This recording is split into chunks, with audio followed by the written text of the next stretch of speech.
an agreement. Speaking at a campaign rally in Michigan, Trump signaled he wants a swift outcome and suggested he is not prepared for prolonged negotiations.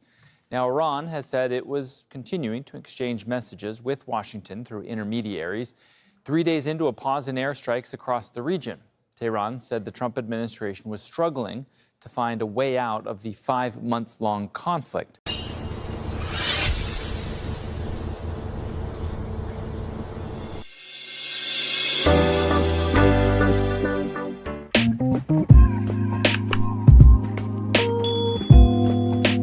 ሰላም ጤና ይስጥልን ባለም ዙሪያ ለምትገኙ የቻናላችን ተከታታዮች በሙሉ ከአሜሪካ ኢራን ጦርነት ጋር ተያይዞ ሰበር ትኩስ አሁን ከደቂቃዎች በፊት የተለቀቁ ዜናዎችና መረጃዎችን ይዤ መጥቻለሁ። የአሜሪካው ፕሬዝዳንት ዶናልድ ጄ ትራምፕ በአሜሪካ በርካታ ትውልድ አሜሪካውያን በተሰበሰቡበት በሚችጋን እጅግ ታሪካዊ ንግግር አደረጉ። ንግግሩም ከጦርነቱ ጋር የተያያዘ ነው። ከኢራን ጋር ወንድማዊና ጓደኛ ማቾችነት የተሞላበት እጅግ የሚደንቅ ንግግር እያደረግን ነው፣ ልክ እንደ ቬንዙዌላ እየተሳካልን ነው ሲሉ ተደምጠዋል። ዝርዝሩን በቀጥታ ቃል በቃል ከፕሬዝዳንቱ አንደበት ነው የማስደምጣችሁ። በኢራን በኩል ግን ተቃራኒ ነገር ነው የተሰማው። የኢራኑ አዲሱ አያቶላሁም ወይም አዲሱ ሱፕሪም ሊደር ሙጃታብ ካሚኒ ከጂሃድ ውጭ ሌላ አማራጭ የለንም፣ የየመኑ ሀውቲም ቀጥልበት፣ ሂዝቦላህም ቀጥልበት፣ አሁን ጂሃድ አውጀናል ሲሉ እጅግ አነጋጋሪ ነገር ተናግረዋል። የሁለቱንም ንግግር ቃል በቃል ተሰሙታላችሁ። የዩቲዩብ ቻናሉን ሰብስክራይብ አድርጋችሁ የደወል ምልክቷን በመጫን ወደ ዝርዝሩ እንለፍ፣ አብረን እንከታተለው። ሰናይ ቆይታ ተመኝተናል። ወደ ቀዳሚው ዜናና መረጃ ስናልፍ ዓለም በሙሉ በከፍተኛ ስጋት ሆኖ በተጨነቀበት የአሜሪካና የኢራን ጦርነት ጫፍ ደርሶ በርካታ እልቂቶችን ባስተናገደበትና ወደፊት ደግሞ ለብዙ እልቂት ድግስ በደገሱበት ወቅት የአሜሪካው ፕሬዝዳንት ዶናልድ ጄ ትራምፕ ግን የሚገርም ንግግር ነው ያደረጉት። በሚችጋን በርካታ ትውልድ አሜሪካውያን በተሰበሰቡበት በዚህ ወቅት የአሜሪካው ፕሬዝዳንት ዶናልድ ጄ ትራምፕ በኢራን ላይ ያደረግነው ጦርነት ልክ እንደ ቬንዙዌላ የተሳካ ነበር፣ አሁን ከኢራን ጋር ወንድማዊና ጓደኛ ማቾችነት የተሞላበት ድንቅ ንግግር እያደረግን ነው ብለዋል። የፕሬዝዳንቱን ንግግር ቃል በቃል አድምጠነው እንመለስ። And Venezuela has been great. They've been doing a great job. We're working with them. Take millions and millions of barrels of oil, but they're doing well and we're doing well. One day, you know, a lot of people were against that war. We don't want the Venezuela. What are you doing? What do you do? After we won in about 48 minutes approximately, they said, oh, that was a good move. Well, the same thing's happening in Iran. People just don't see it. We have destroyed their Navy. We've destroyed their Air Force. We've destroyed their leadership. We've destroyed their anti-aircraft weaponry. Their drones are being made at a rate of about 7%. We destroyed most of their drone manufacturing capability, their missile manufacturing capability. And right now they're talking to us about making a deal. But if we didn't do it tough, there would be no talk. You know, for 47 years, which is really 50 because people have been using 47 years for 3 years at least. But for 47 to 50 years, they have been talking, and all they do is tap everyone along. They were the bully of the Middle East, and they were the bully of us. And Obama came along and gave them tens of billions of dollars. He gave them $1.7 billion in green cash. Remember that? Put them on a Boeing 757, flew it to Tehran. $1.7 billion in green. He thought he could bribe them, and instead they thought, what a stupid country this is. How stupid. No, you can't bribe them. You got to beat them, and we're beating the hell out of them. But we'll see how it turns out. Right now, there are very friendly negotiations going on. And by the way, how good is our Navy with a blockade? Now, one boat gets in. We have a blockade. They'd love us to, please, we don't want the blockade anymore. They're saying, please, please, no blockade. የተከበራችሁ አድማጭ ተመልካቾቻችን የፕሬዝዳንቱ ንግግር ሰምታችኋል፣ አዳምጣችኋል፣ ተመልክታችኋል። ዓለም በሙሉ በተጨነቀበት በመካከለኛው ምስራቅ እሳት በሚዘንብበትና ብዙ እልቂት በተካሄደበት በዚህ ጦርነት ወቅት ላይ ነው የአሜሪካው ፕሬዝዳንት ዶናልድ ጄ ትራምፕ በሚችጋን በርካታ ትውልድ አሜሪካውያን በተሰበሰቡበት ሰላም ሰጪ የሆነ የተስፋ ንግግር ያደረጉት። ፕሬዝዳንቱ ራሳቸው ጦርነት ያውጃሉ፣ ራሳቸው ጦርነትም ያቆማሉ። ኢራን ባልተቀበለችው ባልሰማ ና ባላወቀችው መንገድም ከኢራን ጋር እጅግ ታሪካዊ የሆነ የሰላም ድርድር እያደረግን ነው ብለው በሚዲያ ብቅ ይላሉ። ፕሬዝዳንቱ ጧት የተናገሩትን ማታ የማይደግሙት ቢሆንም እንኳን የተናገሩት ነገር ግን ተስፋ ሰጪ የሆነ የሰላም ጭላንጭል የሚታይበት ነው። የፕሬዝዳንቱ ንግግር ቃል በቃል ሲተረጎም እንዲህ ነው። ቬንዙዌላን ተመልከቱ፣ ታላቅ ሆናለች። እነሱም በጥሩ ሁኔታ ላይ ናቸው፣ እኛም በጥሩ ሁኔታ ላይ ነን። ታላላቅ የአሜሪካ ሰዎች ያንን ጦርነት ይቃወሙት እንደነበር ታውቃላችሁ አይደል? በቬንዙዌላ ላይ ጦርነት ስናካሄድ ተቃውመውን ነበር፣ በጣም ተችተውን ነበር። በግምት ከ48 ደቂቃ ውስጥ ወይም እዛ ባልበለጠ ጊዜ ላይ ካሸነፍን በኋላ ግን ያ ጥሩ እርምጃ እንደነበር ሁሉም ይገልጻሉ። ደና አሁን በኢራንም ላይ ተመሳሳይ ነገር እየተከሰተ ነው። ሰዎች በቀላሉ አይገነዘቡትም። የባህር ኃይላቸውን አውድመናል፣ የአየር ኃይላቸውን አውድመናል፣ አመራሮቻቸውን በሙሉ ገለናል፣ ጸረ አውሮፕላን መሳሪያዎቻቸውን አውድመናል፣ አብዛኛዎቹን የድሮን ማምረቻዎች አውድመናቸዋል፣ የሚሳኤል ማምረቻ አቅማቸውን አዳክመናል እና አሁን ስምምነት ስለማድረግ እያወሩን ነው፣ እየጠየቁን ነው፣ ፈርተውናል። ነገር ግን በጠንካራ ሁኔታ ባንሰራው ኑሮ ውይይት ባልተደረገ ነበር፣ ለድርድርም አይቀርቡም ነበር። ታውቃላችሁ አይደል?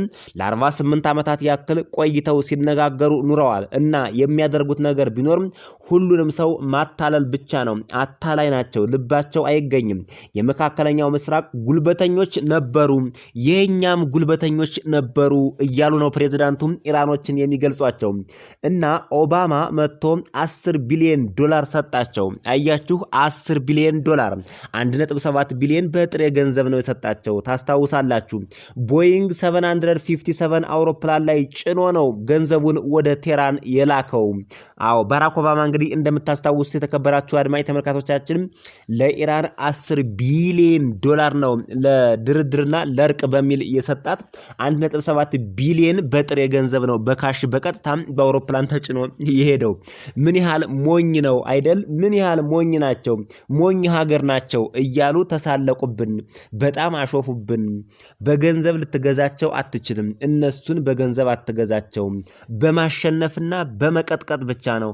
አሁን እየቀጠቀጥናቸው ነው ይላሉ የአሜሪካው ፕሬዝዳንት ዶናልድ ጄ ትራምፕ።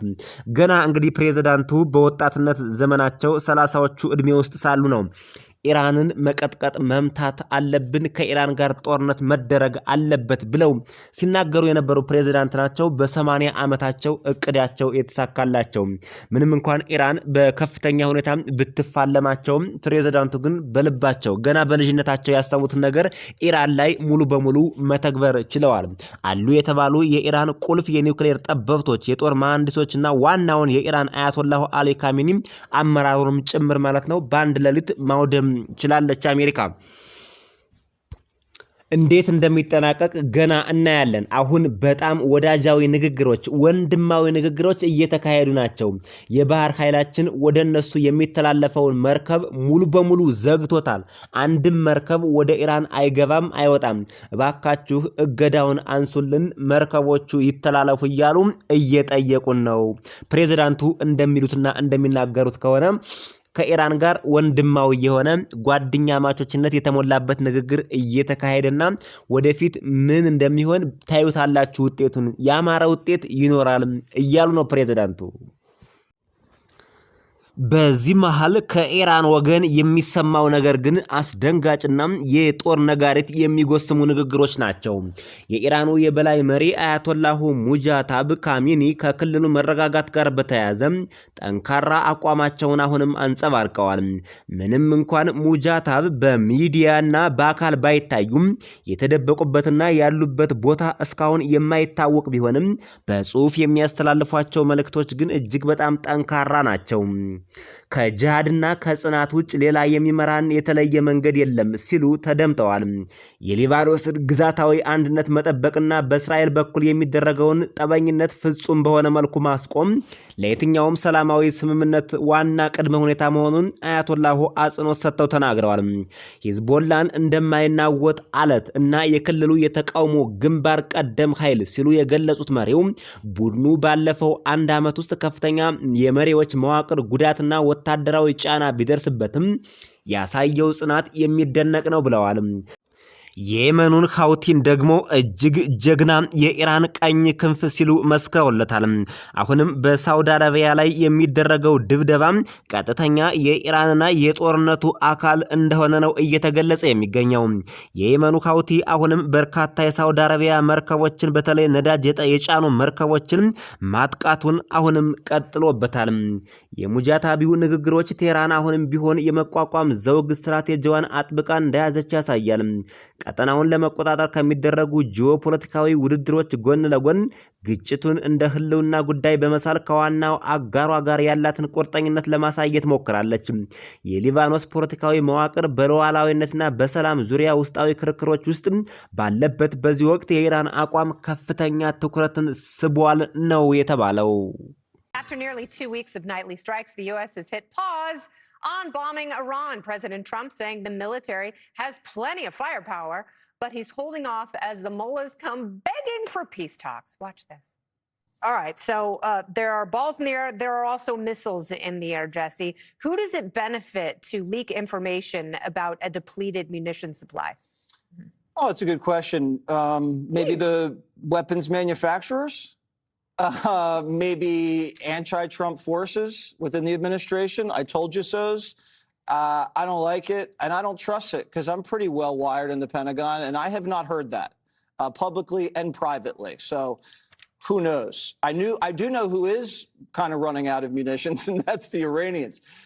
They broke the ceasefire, so we unloaded about a 2-week bombing campaign on the coastline to degrade their ability to attack the strait, and it worked. They haven't attacked a tanker in the strait for 5 straight days. So at the briefing by Brad Cooper, not the actor, CENTCOM commander, he told the president, we're out of targets. We've hit everything on that coastline. The only next step would be to just knock off the rest of the targets that we saved during Epic Fury throughout the rest of the country. And the president said, all right, you know what? Let's pause it. People are telling me, why don't we give peace one more chance? So I guess they're back to talks. And now here's what the talks are about. ኢራንም ሆነ አሜሪካ ላለፉት ጥቂት ቀናት ውስጥ የአየር ጥቃቶችና ተመላላሽ የሚሳኤል ውርወራዎችን ለጊዜው ያቆሙ ሲሆን ይህም በመካከለኛው ምስራቅ አንጻራዊ ሰላም እንዲሰፍን አስችሏል ተብሏል። የአሜሪካው ፕሬዝዳንት ዶናልድ ጄ ትራምፕ ዋሽንግተን ከኢራን ጋር በጣም ጥልቅ በሆኑ ውይይቶች ላይ እንድትገኝ መደረጉን ገልጸው ዲፕሎማሲው ካልተሳካ ወደ ጠንካራ ወታደራዊ እርምጃ እንደሚመለሱ ግን አስጠንቅቀዋል። የቴህራን አቋም ደግሞ የኢራን የውጭ ጉዳይ ሚኒስቴር በቀጥታ ከዋሽንግተን ጋር መደራደራቸውን ቢክዱም እንኳን ከኦማን ጋር ስለ ሄርሙዝ ባህረ ወሽመጥ የባህር ላይ ደህንነትና የትራፊክ እንቅስቃሴዎች ላይ ውይይቶች መኖራቸውን አረጋግጠዋል። በኢራንና በኦማን መካከል ከፍተኛ ውይይት እየተደረገ መሆኑን የኢራን ባለስልጣናትም ጭምር አምነውበታል። ከአሜሪካ ጋር ግን የሚደረግ ቀጥተኛ ድርድር አይኖርም፣ አሁንም እየተደረገ አይደለም ሲሉ ኢራኖች አቋማቸውን አጽንተዋል። ከዚህ በፊትም በሰማናቸውና ባዳመጥናቸው የውይይት ዜናዎች አሜሪካ በተደጋጋሚ እየተነጋገርን ነው ብትልም ኢራኖች የሚናገሩት ነገር ግን እስከ መጨረሻው እውነት ሆኖ ታይቷል።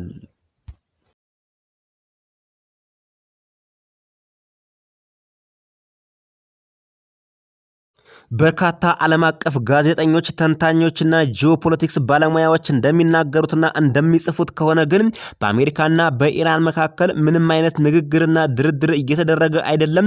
ለድርድርና ለንግግር ቢቀመጡም እንኳን መስማማት አይችሉም።